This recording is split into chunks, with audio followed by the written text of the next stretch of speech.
Ya listos para ir a la entrevista con el doctor Jesús Amaya, experto en educación, también catedrático de la Universidad de Monterrey, a quien saludo con mucho gusto. Maestro, ¿cómo está? Buenos días. Muy buenos días, César. Un gran honor estar contigo y un gran abrazo virtual. Gracias por tomarnos la llamada, platicar de este regreso a clases a distancia, los retos que con esto conllevan, qué tan distinto y qué tan, pues, de menor calidad pudiera ser este regreso a clases. ¿Se perderá calidad en la educación? Mira, la educación a distancia surgió por una necesidad en donde los muchachos, por algún motivo, no pueden asistir presencialmente a clases. Entonces, desde 1968, pues tenemos la telesecundaria aquí en México. O sea, ya tenemos muchísimo tiempo utilizando diferentes estrategias precisamente para estos muchachos que realmente por algún motivo, ya sea de distancia o de tiempo o de trabajo, no pueden asistir. Ahora con esta pandemia vuelve a surgir esta necesidad, una necesidad enorme en donde los muchachos y los chicos ya no pueden estar en clases. Y claro, es una nueva forma de aprender. Definitivamente los estudios nos indican que es mejor a nivel presencial. ¿Por qué? Porque no solamente se desarrollan mejores, sobre todo desempeño académico y de aprendizaje, sino se desarrolla la socialización, se crean en el recreo la integración, o sea, hay una gran cantidad de variables que favorecen tremendamente este aspecto presencial. Ahora, ahora estamos cambiando a un estilo a distancia o virtual, y claro, va a requerir mayor esfuerzo de las escuelas, pero también mucho mayor esfuerzo de los estudiantes.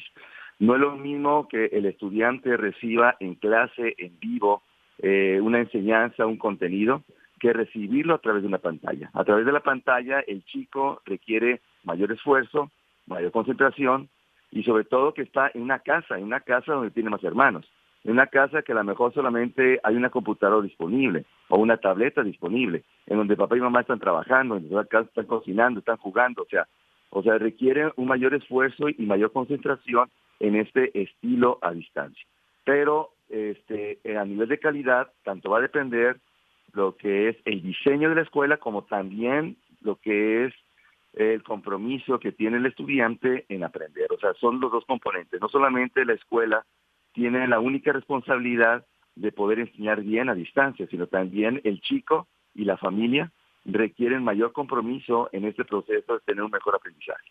Doctor, y en cuanto a este tema, sobre todo al papel nuevo que van a jugar quizá los alumnos que estaban acostumbrados a asistir a clases y recibirlo de manera presencial, pero también un papel que van a jugar ahora los padres de familia, que muchos de ellos estaban acostumbrados a que en el horario de clases regularmente pues uno de los dos trabajaba o los dos trabajaban, se dedicaban a otras actividades, pero hoy juegan un papel fundamental también en el proceso educativo de sus hijos. ¿Qué tanto cambia el papel del padre y la madre de familia?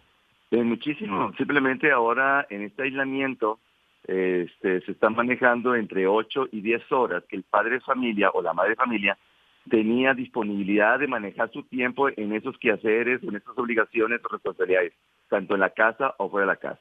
Ahora esas 8 o 10 horas, ahora que el padre de familia dedicaba a hacer otras actividades, ahora están los hijos en ese tiempo y en ese espacio. Entonces requieren de mayor atención y sobre todo necesitan manejar una mejor combinación de horarios, una distribución de actividades. Por eso ahora en esta pandemia se han incrementado más la violencia doméstica, se ha incrementado más el estrés, la ansiedad, empieza a tener mayores fricciones entre la misma pareja, padres e hijos, porque no estamos acostumbrados a tener esta convivencia como ahora 24/7. Entonces requiere una mayor atención de la familia. Y ahora quiero enfatizar nomás una cosa, César, que es muy, Ujú. muy importante. O sea, los padres de familia tenemos nuestro rol de ser padres, no somos maestros.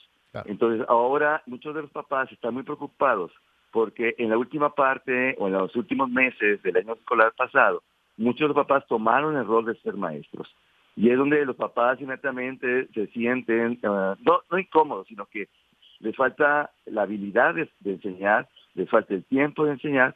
Por eso las escuelas tienen que involucrarse a crear buenos programas para que el padre de familia sí colabore en donde facilite el tiempo o supervise a los muchachos, pueda crear un ambiente familiar de aprendizaje del chico pero de ahí a que el padre de familia se convierta ahora el nuevo maestro, pues es un poco más difícil. Yo sé que muchos papás saben esos contenidos y pueden enseñar, pero hay otros contenidos que los papás muchas veces pues no tuvimos la oportunidad de aprenderlo, entonces es muy difícil enseñarlo. Entonces la escuela tiene que tener mucho cuidado de poder garantizar que el chico esté aprendiendo y que el padre de familia sea un facilitador, sea un colaborador de proceso de aprendizaje y no un maestro que muchas veces algunos de ellos llegaron a esa función a finales del siglo pasado.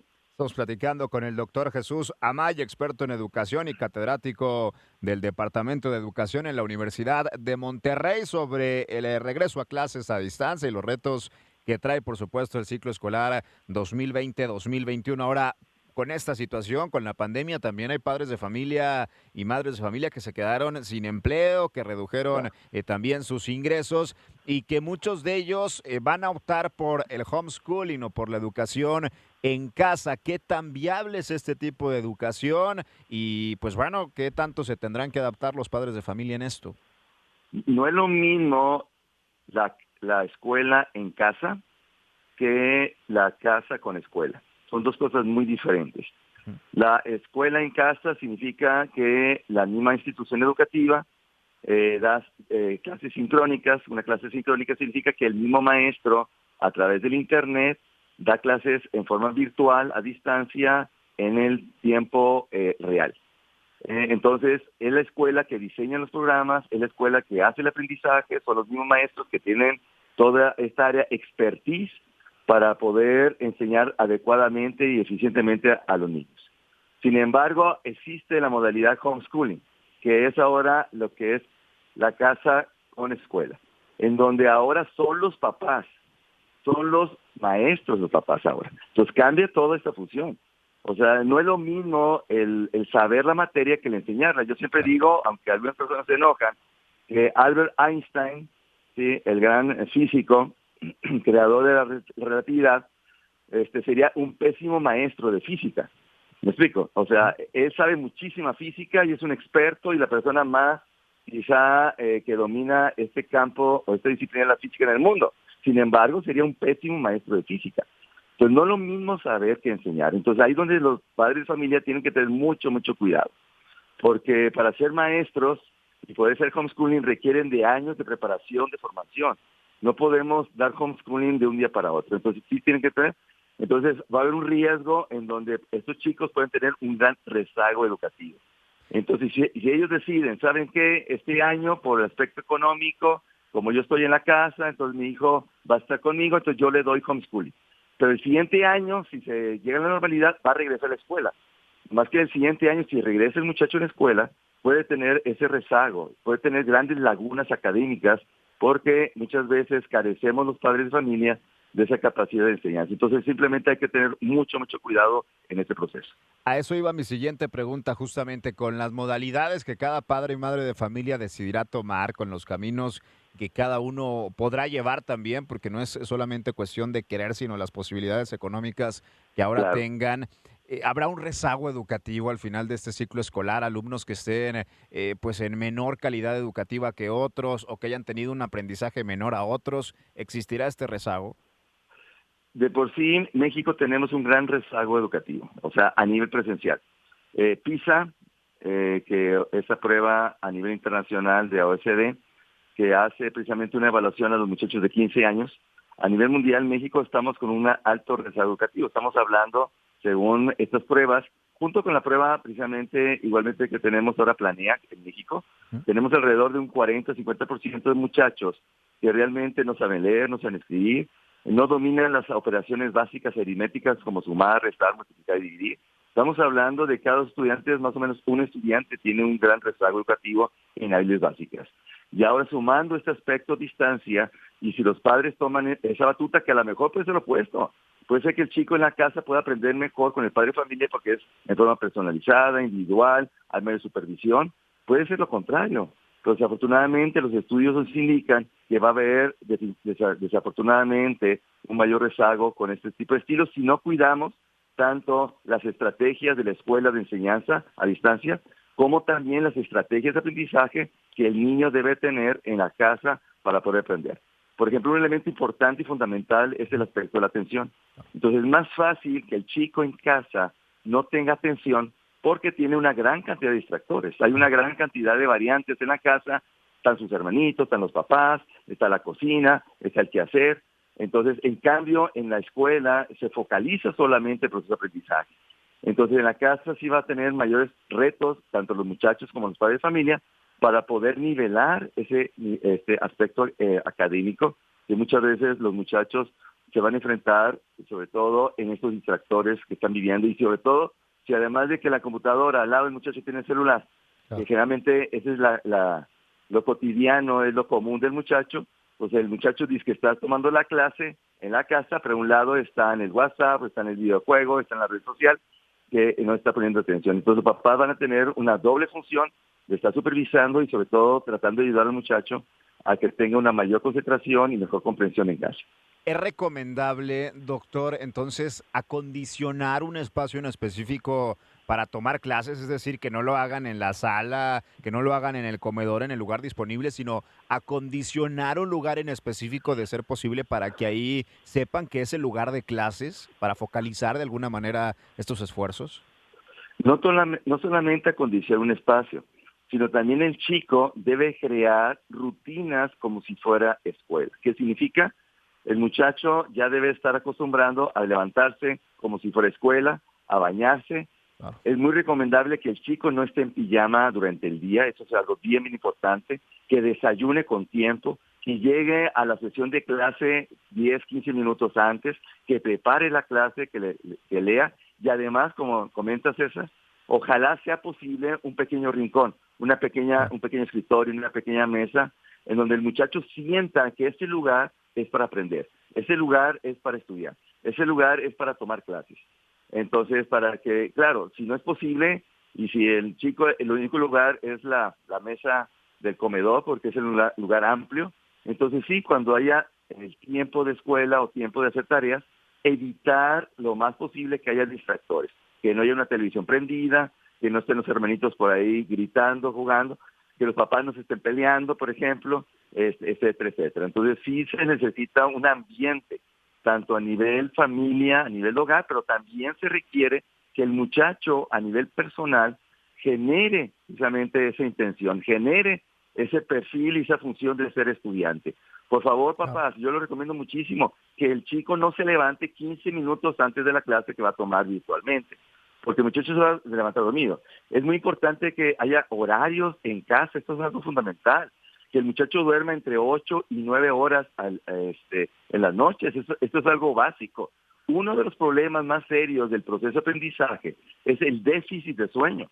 Un chico que duerme 3, 4, 5 horas al día en promedio es un chico que no va a tener atención, no va a comprender, no va a tener energía para hacer tareas, no va a poder solucionar problemas. Hay un serio problema fuerte a nivel académico. Yo lo observo cuando tenía clases a nivel universidad, clases a las 7 de la mañana, 8:30 de la mañana, 9 de la mañana, en serio, los chicos llegaban totalmente dormidos y no había un proceso de aprendizaje eficiente de los chicos. Vigilen el tiempo también de tecnología, es algo fundamental. Que si el chico, yo sé que ahora en clases va a tener más tiempo en pantalla, lo sé, y va a hacer tareas en tiempo de pantalla, pero que sus descansos que tenga, por favor, evitar a toda costa la pantalla, porque eso también genera un cambio y una dispersión.